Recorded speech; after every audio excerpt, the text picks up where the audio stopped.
Eu sou o Roberto Rothenberg, membro da EIT Diálogos Transformadores.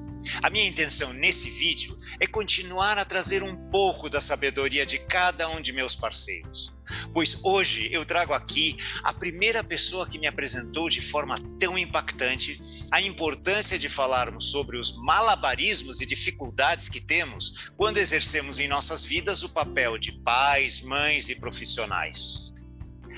Cris Vicchiato, bem-vinda e obrigado por estar aqui conosco. Olá, Rô, muito obrigada pelo convite. Estou muito feliz de estar aqui hoje, chegou minha vez, estou ansiosa também. E estou aqui para falar de um tema que eu gosto muito e que chama atenção, um tema tão antigo e ao mesmo tempo tão atual, né? Que é a maternidade e a paternidade, e que vem sendo cada vez mais falado e trazido para reflexão, principalmente dentro das organizações, Rô. Legal. E Cris, então, para começar, eu preciso confessar para você que no início eu me confundia um pouco com o significado de tudo isso. Então, você poderia falar um pouquinho mais sobre esse termo parentalidade? Eu acho até que as pessoas podem não saber exatamente a que se refere. Claro, parentalidade é um nome grande, né? O Rô, se dá o ato de ser parental. O que quer dizer isso, né? Se você procurar no dicionário, lá no Google, tá lá, estado ou condição de pai e mãe. E, na verdade, isso não se limita só aos pais e mães, mas sim ao adulto responsável, que engloba educadores, avós, tios, ou seja, quem é a pessoa que é responsável por aquela criança naquele momento. Quando eu participei da formação sobre parentalidade e educação positivas, haviam pessoas lá, na sua minoria, claro, mas haviam pessoas que não tinham filhos, porque trabalhavam em escolas, trabalhavam de alguma forma com educação. E é interessante ouvir isso, né, quando a gente sai da esfera só dos pais e das mães, porque a gente já introduz o termo rede de apoio, né? Ou seja, a educação de uma criança ela não depende única e exclusivamente dos pais, mas sim da escola, da família, do entorno e também das empresas. E aí, Rô, o objetivo, né, do estudo sobre a parentalidade, resumindo, é trazer esse adulto para um olhar de desenvolvimento saudável para com a criança. Legal? E o que atraiu tanto você a esse tema? Quem é, no fim das contas, a Cris Vicchiato nessa história toda? Sim. Rô, eu sempre tive interesse por esse tema, principalmente depois que eu virei mãe, mas é engraçado que jamais passou pela minha cabeça em trazer a questão da maternidade para a esfera profissional. Eu venho de anos e anos dentro do universo corporativo e eu tinha uma crença de que esses dois temas não podiam se misturar, né? Pelo contrário. Veja bem, Rô, ninguém na empresa nunca me orientou a isso. Isso era uma crença minha e que traz um pouco do padrão aí histórico-social que esse tema tem desde do princípio, né? Eu me lembro até da minha mãe falando, né, para mim e minha irmã, somos duas irmãs, vocês não vão parar de trabalhar para cuidarem dos seus filhos. E essa preocupação que minha mãe tinha, acho que já trazia algo lá atrás da própria independência da mulher, né? Então, para mim, ficou muito claro naquela época que os dois assuntos eram separados, viviam de formas separadas. Mas o objetivo hoje não é falar sobre equidade de gênero, que aliás tem inúmeros profissionais aí que lidam com o tema, né? Maternidade, trabalho, empreendedorismo feminino, enfim. Mas é fundamental que a gente entenda esse contexto para poder transportar para a realidade das organizações, né? E como que essa cultura tem sido trabalhada. E aí, Rô, eu só fui estudar parentalidade depois que eu tive repertório, tá? Então, eu sou mãe da Valentina, de 11 anos, e da Giovana, de 7 anos, e o interesse por esse tema era simplesmente pessoal. Mas não tem como você não passar por essa experiência e não levar essa experiência para as outras pessoas, outras famílias e agora também para as organizações, que a gente tem visto um movimento muito legal em relação a isso. Legal. Bom, agora, já que você comentou sobre os seus estudos e a formação, me surgiu uma curiosidade sobre algo que já escutei você falar, que é a parentalidade positiva. E o que que é isso? Bom, a parentalidade positiva, ela é uma abordagem e tem aí alguns pilares, como o respeito mútuo entre os adultos e as crianças. Veja bem, que não quer dizer permissividade, o desenvolvimento do vínculo, que eu diria até, além do desenvolvimento, é o enriquecimento do vínculo, porque isso é uma sementinha que tem que ser cuidada e regada todos os dias de nossas vidas, tá? E na minha opinião é o pilar principal para um desenvolvimento saudável de qualquer relação, principalmente entre os pais e os filhos. A proatividade, basicamente é o seguinte, Rô, nós somos os adultos da relação, então cabe a nós tomarmos a iniciativa daquela ação ou da atitude que precisa ser tomada. Liderança empática, o que é isso? Nada mais é do que a gente se colocar no papel daquela criança, se colocar no contexto da sua fase de desenvolvimento, para aí primeiro entender isso, para depois a gente tomar as providências e agir de forma como a gente tem que agir. E por último, a educação sem punição é o último pilar da parentalidade positiva. E aí, como que a gente faz isso? Né? Utilizando algumas ferramentas como a comunicação positiva, a arte de fazer perguntas, e olha só, Rô, a inteligência emocional. Agora eu te pergunto, quando eu trago esses termos, quando você está lá facilitando um workshop ou fazendo alguma conversa com a liderança de alguma empresa, como que soa isso para você? Quando eu trago esses termos, liderança empática, proatividade, respeito mútuo, o que que você, né, que te ocorre quando você escuta isso para a parentalidade? Bom, na verdade, Cris, nada mais é do que aquilo que a gente trabalha o tempo inteiro na empresa como as competências principais de um bom líder. É isso mesmo, Rô, que na verdade as competências que um bom líder precisa ter nas suas relações, né? E que são trabalhadas diariamente aí entre os seus colaboradores, independente do papel que se exerce, né?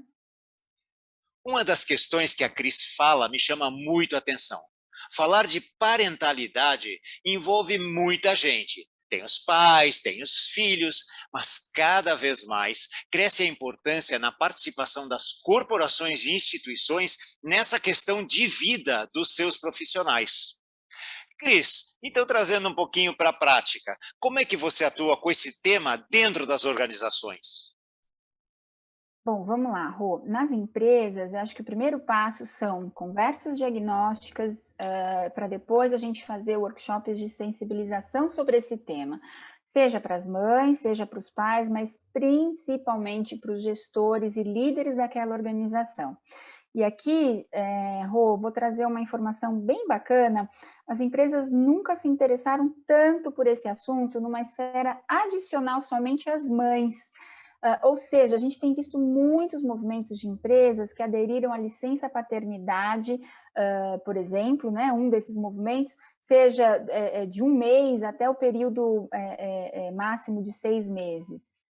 Outra forma, Rô, de trabalhar esse tema dentro das empresas é promover o acolhimento emocional em forma de programas de coaching. E aí que pode abranger tanto as mães quanto os pais. Imagina, Rô, para uma gestante, por exemplo, ela ficar todo aquele período fora de licença maternidade e depois voltar para uma dinâmica de um ambiente profissional totalmente diferente. E agora que bom que isso também pode ser vivido pelos pais, né? Então, esse é um movimento que gera insegurança, que gera angústias, e promover esse acolhimento emocional dentro das empresas é muito interessante para os colaboradores e para a própria empresa.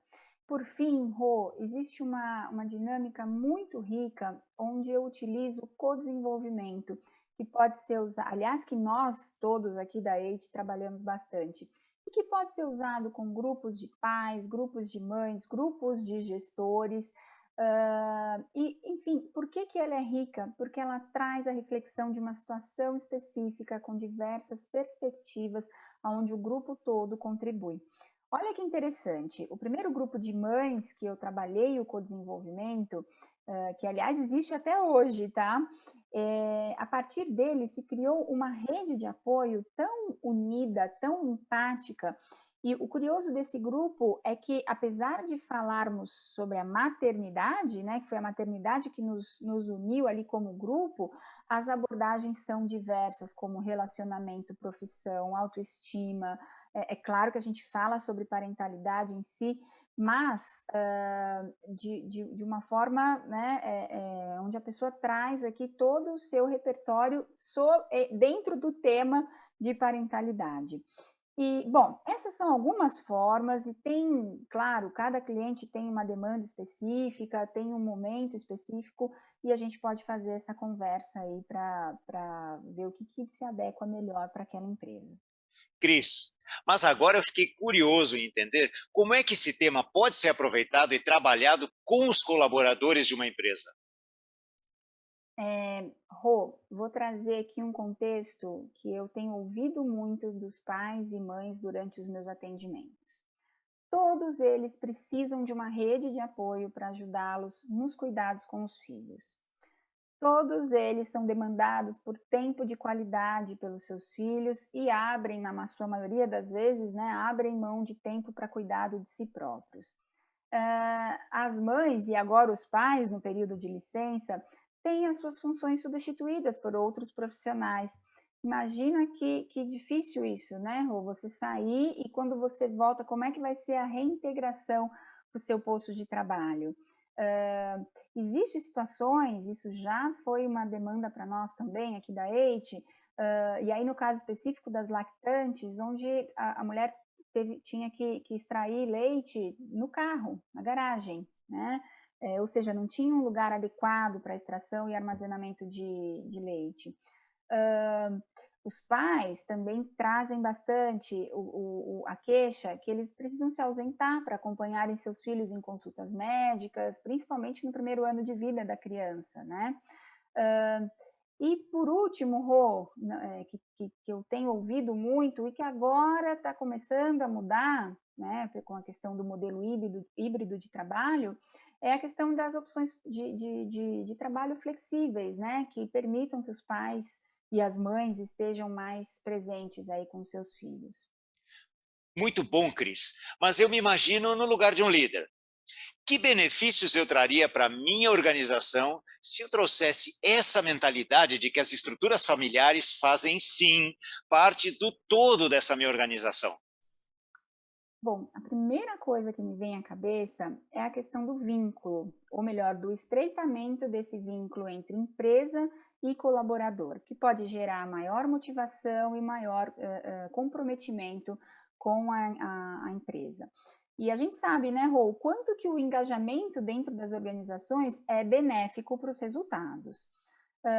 Outro ponto importante é a criação de uma rede de apoio que não precisa vir somente por parte da empresa. Mas olha que legal, a partir do momento que a gente se reconhece num círculo de características comuns, a gente vai atrás de acolhimento, informação, trocas. Isso acontece hoje com muita frequência entre as mães. É normal que surjam novas amizades e que elas venham através dos filhos. Por que então que os pais não podem se beneficiar disso também? Existe hoje pouco lugar de troca para os homens, né? E aí a gente volta a falar de uma questão cultural. E aí uma curiosidade, né, Rô? Eu sou mãe de 2 filhas, você é pai de 2 filhas, e por sorte nossa, essa cultura está mudando. Olha só que interessante, Rô, ainda trabalhando aqui no âmbito cultural. A gente tem visto, como eu já citei, movimentos de organizações que instituíram a licença paternidade, mas que teve baixa adesão dos seus colaboradores, né? Então, como é que a empresa tem trabalhado o engajamento desses pais? O que está por trás disso? Aí pode surgir coisas como são pais desinteressados por esse benefício, afinal de contas eles nunca tiveram esse papel, ou são pais inexperientes que de repente não sabem como é que vão participar desse momento, pais desencorajados que estão com medo de perderem suas posições lá na empresa. Ou seja, essa questão, existe uma questão cultural muito forte que a gente precisa entender onde que está pegando aí, onde que ela está dentro das organizações e o que as empresas estão fazendo, como que elas são responsáveis para que esse benefício, no caso, nesse exemplo, tenha uma adesão maior. É o famoso walk the talk, né, Rô? Legal, Cris, muito legal isso que você trouxe agora. E, Cris, agora para encerrar, você tem alguma última mensagem que você gostaria de deixar aqui? Eu diria o seguinte, Rô, as famílias hoje, ou melhor, as estruturas familiares, elas têm passado por transformações ao longo do tempo.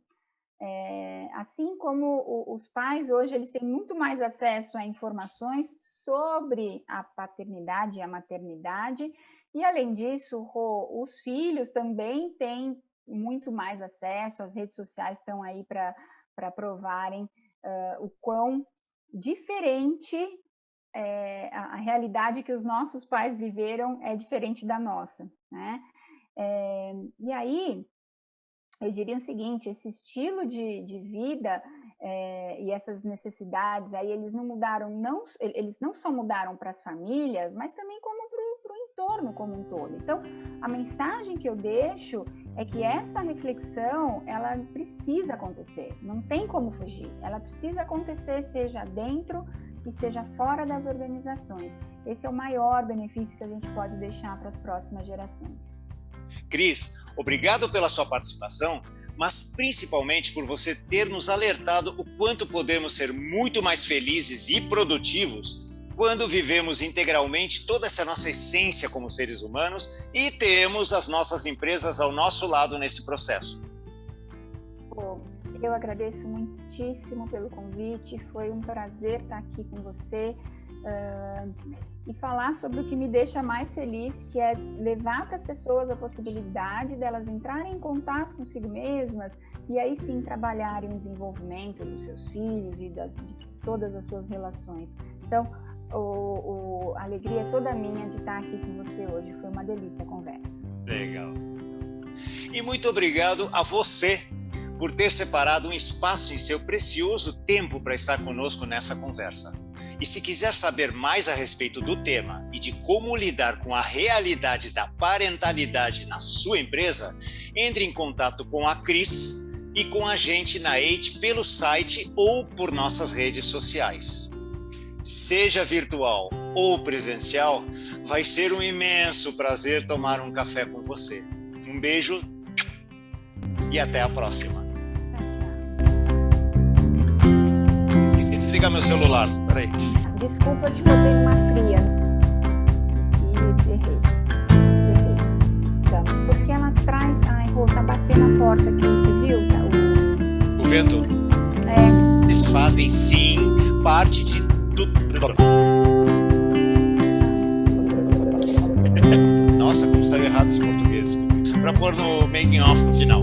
Mas tudo bem.